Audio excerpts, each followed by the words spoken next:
सास बहू का झगड़ा। अनामिका की सास पुष्पा अपनी बहू को कुछ खास पसंद नहीं करती थी और इसीलिए दोनों सास बहू में आए दिन झगड़ा होता रहता था। सास बहू के झगड़े के चक्कर में अनामिका के पति मोहित की जिंदगी मुश्किल में पड़ गई थी। बेचारा बार बार माँ और बीवी के झगड़े को सुलझाता ही रहता था, लेकिन दोनों समझने का नाम नहीं लेती थी। वैसे तो सब कुछ ठीक ठाक चल रहा था, लेकिन एक दिन अनामिका और पुष्पा के अंदर जोरदार झगड़ा हुआ और बात कुछ इस तरह थी। बहू, मैंने तुम्हें कल अपनी एक साड़ी धोने के लिए दी थी। हाँ मम्मी जी, वो साड़ी धोकर मैंने आपकी अलमारी में रख दी है। उसी की बात कर रही हूँ मैं। जरा देख तो, इस साड़ी को देखकर किसी भी तरह से लगता है ये धुली हुई है। अरे मम्मी जी, मैंने आपकी साड़ी वॉशिंग मशीन में अच्छे से धोकर सुखाकर आपकी अलमारी में तह बनाकर रखी थी। आपके तो नखरे खत्म ही नहीं होते। अरे कैसे बात कर रही है मुझसे? मेरे नखरे? अरे मोहित, जरा ये देख तो, ये साड़ी धुली हुई लग रही है क्या? अरे मम्मी, जब अनामिका कह रही है कि उसने साड़ी धोई थी तो मान लो ना। हर बात पर झगड़ा करना जरूरी है क्या? क्या है ना मोहित, तुम्हारी माँ को तो मेरे हर काम में नुस्ख निकालने की आदत पड़ गई है। जब तक दो चार खरी खोटी सुना नहीं लेती ना, इनका दिन नहीं निकलता। अरे चुप कर, बहू होकर मुझे जवाब देती हो। एक तो गंदे कपड़े उठाकर अलमारी में रख दिए, ऊपर से कैंची की तरह कचर कचर बोली जा रही हो। अरे मम्मी जी, आपको समझ में नहीं आता क्या? मैंने साड़ी धो कर रखी थी, तो फिर इतनी गंदी क्यों लग रही है? मुझे क्या पता मम्मी जी, आप इस पर इस तरह तेल और घी की चिकनाई के दाग लगाकर लाएंगी तो ये मेरी जिम्मेदारी थोड़ी ना है। अरे तो हाथ से धोना चाहिए था ना। मैं आपकी बहू हूँ, नौकरानी नहीं जो एक कपड़ा रगड़ रगड़ कर हाथ से धो दूंगी।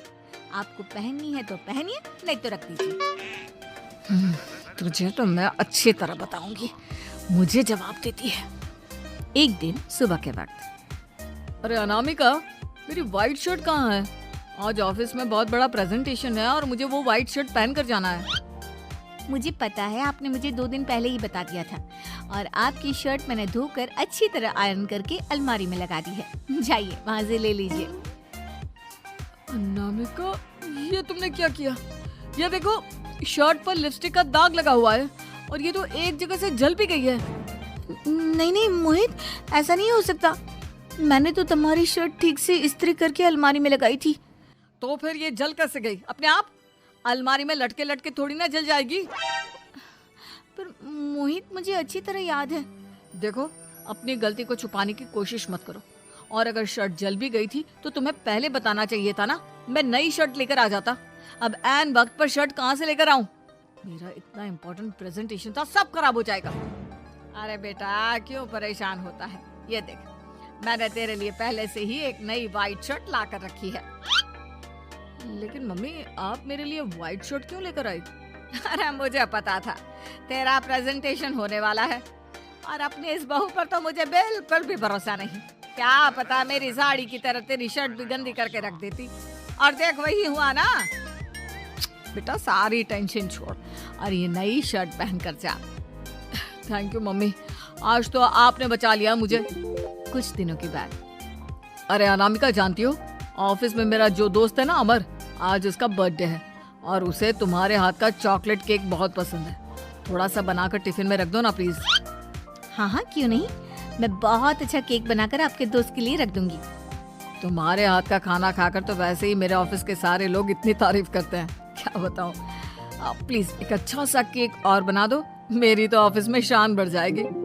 अनामिका केक बनाने के लिए रख देती है। पुष्पा चुपचाप जाकर उस पे ढेर सारा नमक डाल देती है। देख अमर, तेरी भाभी ने तेरे लिए चॉकलेट केक बनाकर भेजा है, तुझे बहुत पसंद है ना? यार, तू बहुत किस्मत वाला है, भाभी इतना अच्छा खाना बनाती है और साथ में केक भी।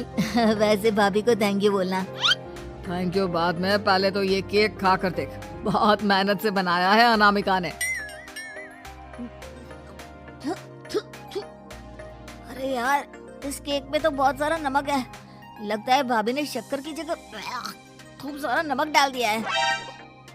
अरे मोहित, तू तो अपनी बीवी की कुकिंग की बहुत तारीफ करता फिरता है। जरा पूछना अपनी बीवी से, केक में नमक कब से डलने लग गया। क्या यार, तुझे भी मेरा ही जन्मदिन मिला था बिगाड़ने के लिए। केक नहीं लाना था तो मत लाता, कम से कम मुझे इस तरह नमक वाला केक तो नहीं खिलाता। अरे नहीं यार, अनामिका ऐसा नहीं कर सकती, जरूर कुछ गड़बड़ हुई होगी।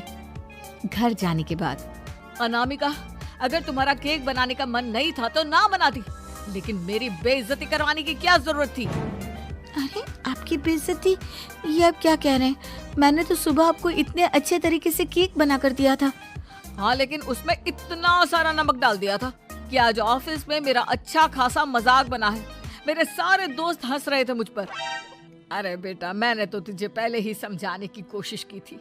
एक नंबर की गैर जिम्मेदार है ये लड़की, कोई काम ठीक से नहीं करती। उस दिन भी गंदी साड़ी रख दी थी मेरी अलमारी में और झूठ बोल रही थी। कुछ दिनों के बाद अनामिका देखो, मैंने अपना लैपटॉप चार्जिंग पर लगाया है, उसे अच्छी तरह चार्ज होने देना। मेरी एक अर्जेंट मीटिंग है, प्लीज बीच में से हटाना मत। हाँ हाँ ठीक है, मैं नहीं हटाऊंगी। पुष्पा चुपचाप से जाकर चार्जिंग का बटन बंद कर देती है। थोड़ी देर बाद अरे ये लैपटॉप चार्ज क्यों नहीं हुआ? और ये बटन किसने ऑफ कर दिया? अनामिका इधर आओ। क्या हुआ? क्यों चिल्ला रहे इतना? अनामिका, मैंने तुमसे कहा था ना, मेरा लैपटॉप चार्जिंग पर लगा हुआ है, मेरी अर्जेंट मीटिंग है। तुमने इसका स्विच ऑफ क्यों कर दिया? अरे मैंने ऐसा कुछ नहीं किया, मैं क्यों स्विच ऑफ करूंगी? कुछ दिनों से देख रहा हूँ अनामिका, तुम मेरा हर काम बिगाड़ देती हो। देखो ये अच्छी आदत नहीं, कम से कम तुम्हें इस बात का तो ध्यान रखना चाहिए था कि मेरी कितनी इम्पोर्टेंट मीटिंग थी। अब क्या करूंगा मैं? आई एम सॉरी मोहित, लेकिन सच में मैंने जानबूझकर कुछ नहीं किया। अगर जानबूझकर नहीं किया तो क्या सब कुछ अपने आप हो जाता है? कभी मेरी शर्ट जल जाती है, कभी केक में नमक डल जाता है। आप मेरी बात क्यों नहीं सुनते? मैंने जानबूझकर कुछ नहीं किया। फिर से वही बात। अरे कितनी बार तुम्हें समझा चुका हूँ, इस तरह मेरा काम बार बार मत बिगाड़ा करो। तुम जानती हो मुझे कितनी प्रॉब्लम होती है। ऑफिस में तो पहले ही बेइज्जती करा चुकी हो, और अब ये मीटिंग, ये भी मेरे हाथ से निकल गई। अनामिका की समझ में कुछ नहीं आता कि आखिर उसके साथ ये सब क्या हो रहा था और क्यों हो रहा था। फिर कुछ दिनों के बाद मोहित अपने ऑफिस से कुछ फाइल लेकर घर आता है। अनामिका, ये कुछ फाइलें हैं, इन्हें संभाल कर रख दो, और प्लीज इस बार ध्यान से, कोई गड़बड़ी नहीं होनी चाहिए। नहीं मोहित, कोई गड़बड़ी नहीं होगी। मैं सारी फाइल्स अलमारी में लॉक करके रखूंगी और चाबी अपने पास रखूंगी। अनामिका, जरा अलमारी की चाबी तो देना। क्यों मम्मी जी, आपको क्या काम है? उसमें मोहित की जरूरी फाइल रखी है और मैं नहीं चाहती कि इस बार कोई भी गड़बड़ हो। पता नहीं कुछ दिनों से हर काम खराब हो जाता है। अरे मुझे उसमें से पैसे निकालने हैं और उसके बाद ले लेना अपनी चाबी। मैं खा नहीं जाऊंगी तुम्हारे पति की फाइल। अनामिका को अपनी सास पर शक होता है। चाबी देने के बाद वो चुपचाप छुपकर अपनी सास की हरकत देखती है। ये फाइलें उठाकर डस्टबिन में डाल देती हूँ, फिर देखना कैसे मोहित इसकी खबर लेगा। इस बार तो छोड़ेगा नहीं इसे। वैसे भी पहले मैंने जो कुछ भी किया है उसकी वजह से अच्छी खासी डांट पड़ी है, मजा आ जाएगा। अच्छा तो ये बात है, सारा काम मम्मी जी बिगाड़ देती हैं, वो भी इसलिए क्योंकि मेरा उनसे झगड़ा हो गया है। सास के जाने के बाद अनामिका मोहित को बुलाकर लाती है। क्या हुआ अनामिका, क्या दिखाना है? ये देखिए, आपकी फाइल डस्टबिन में पड़ी हुई है। इसीलिए तो कहा था संभाल कर रखना, और तुमने उठाकर ये फाइल डस्टबिन में डाल दी। मैंने नहीं, तुम्हारी मम्मी ने डाली है, मुझसे बदला लेने के लिए, ताकि तुम मुझे डांटो।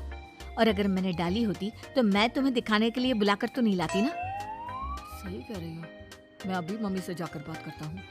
थोड़ी देर बाद, मम्मी सच सच बताइए, मेरी फाइल अलमारी में से निकालकर डस्टबिन में आपने डाली थी ना? अरे अपनी माँ पर इल्जाम लगाता है, शर्म नहीं आती तुझे? मैं इल्जाम नहीं लगा रहा हूँ मम्मी, जो सच है वही पूछ रहा हूँ। अब जल्दी से बताइए आपने ऐसा क्यों किया? अरे तो क्या करती, तेरी बीवी मुझसे झगड़ा करती है, उल्टे सीधे जवाब देती है, मुझे उससे बदला लेना था।